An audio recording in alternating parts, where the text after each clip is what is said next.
The thing is, the Arabs have no choice but to unite. Yes, there's no two ways about it. They will be destroyed.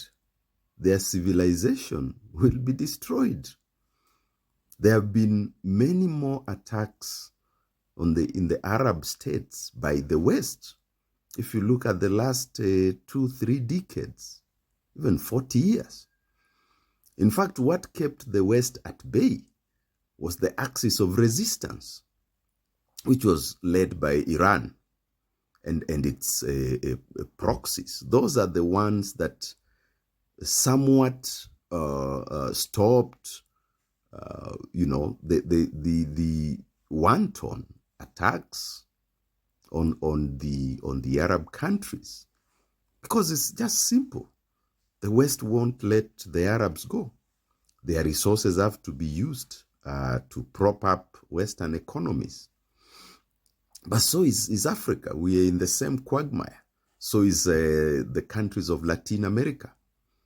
They're in the same quagmire. In fact, I'm beginning to believe these are civilizational wars. The Western civilization sees itself as the most advanced, the one on top of the pecking order. And it's also about power. So if power is associated with civilizations, you know what that means. Because so any other peoples who want to rise, if the West sees you trying to rise, then you are a problem. This is what is happening with China. And right now, the Indians are aligned to the West. Oh, because they think that their time will not come. It will come. It will come. The Africans have been put under for centuries.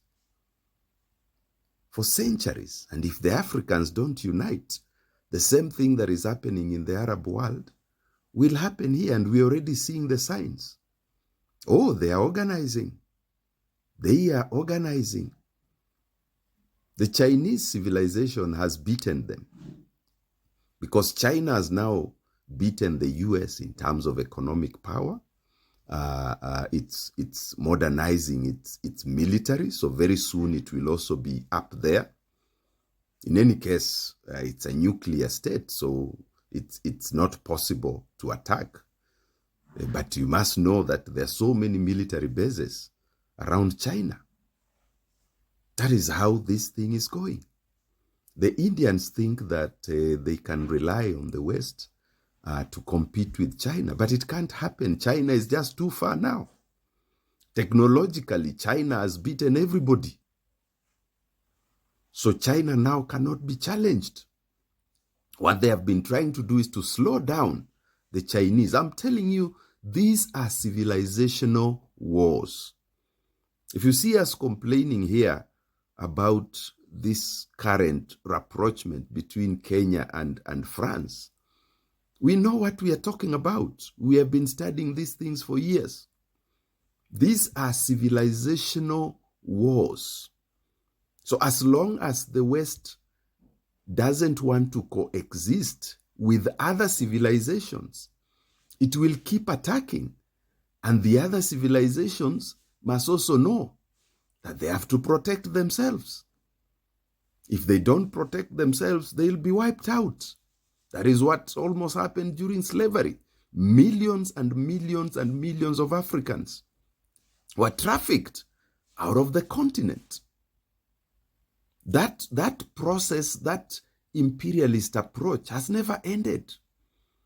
The Western civilization still believes that the only way it can continue to dominate is to wipe out others.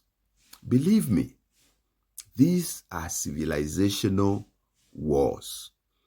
And the Arabs have to unite, otherwise they will be finished.